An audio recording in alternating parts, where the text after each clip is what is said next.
All right, let's get right into it. We're going to break down the 5 trainable habits that really separate the sharpest thinkers from everyone else. This is all about how you can start building a high IQ mind today.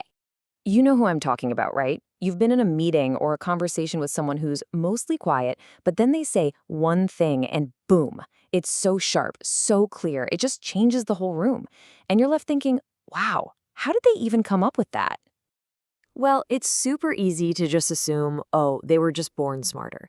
But what psychology actually shows us is that this is not some special gift or a genetic lottery. It's a set of mental habits. And just like a muscle, these habits can be trained. So that brings us to the first big idea here. You have to see intelligence as a skill. It's not about the brain you were born with, the hardware.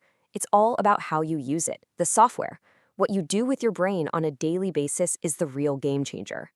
And you know, this is exactly where a lot of us get tripped up. We're waiting for some big lightning bolt of genius to strike. But powerful thinking doesn't work like that.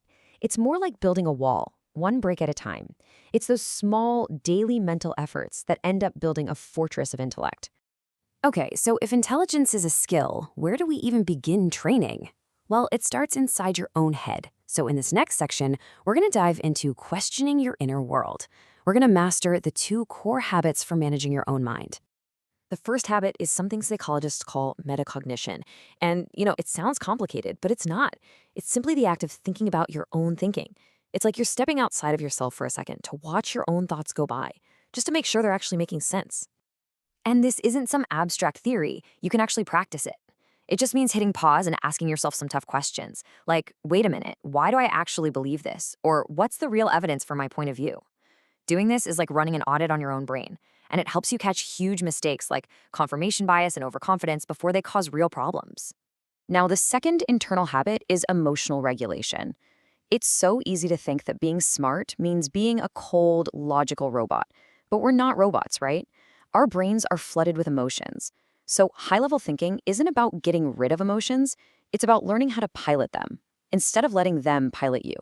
And here's the secret weapon for that, the strategic pause. So you get that flash of an emotional impulse, right? Anger, fear, whatever. Instead of just reacting, you insert this tiny little gap in time. That's the strategic pause. And in that little space, that's where you take control back from your lizard brain and hand it over to your analytical mind. That's how you turn a knee-jerk reaction into a smart, calculated response. So once you start getting a handle on your inner world, you're ready to take on the outer world.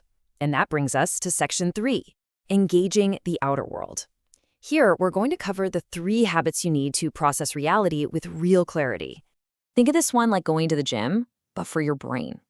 See, your brain, just like your muscles, loves to be comfortable. It wants the easy path. But growth only happens when you push yourself. High IQ thinkers actively look for what's called desirable difficulty. They know that straining to understand a hard problem is what builds new connections in the brain and makes them stronger long-term. And this quote just nails the mindset shift. You know that feeling when you're wrestling with a really tough idea and your brain kind of hurts? That's not a sign you're failing. That is the feeling of your brain getting stronger. It's the good kind of pain. It's growth. Okay, this leads us to our next habit, and it is absolutely crucial. It's called cognitive flexibility. Now, this doesn't mean you just flip-flop on your opinions. It means you're committed to finding the truth, even if that means admitting you were wrong. It means you care more about being right than you care about being consistent. And let's be really clear about this. Changing your mind when you get new, better information is not a weakness. It is one of the biggest signs of intellectual strength you can have. It proves that your ego isn't driving the bus. Your commitment to what's real is. It shows you're strong enough to bend your mind to reality, instead of trying to bend reality to your mind. All right, our last habit is all about moving away from black and white thinking. An absolute thinker uses words like always and never. They might say, this plan will never fail.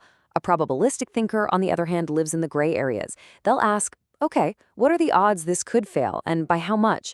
They trade false certainty for real-world probabilities. And that's how they avoid so many mental traps. Because demanding 100% certainty is a fool's game. It almost never exists. Instead, they ask a much smarter question.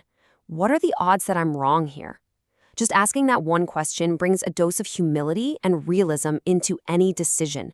And it can save you from the kind of disasters that come from being way too confident. So when you put all of these habits together, what do you get? You get something really powerful, the high IQ mindset. And if there's one thing to take away, it's this.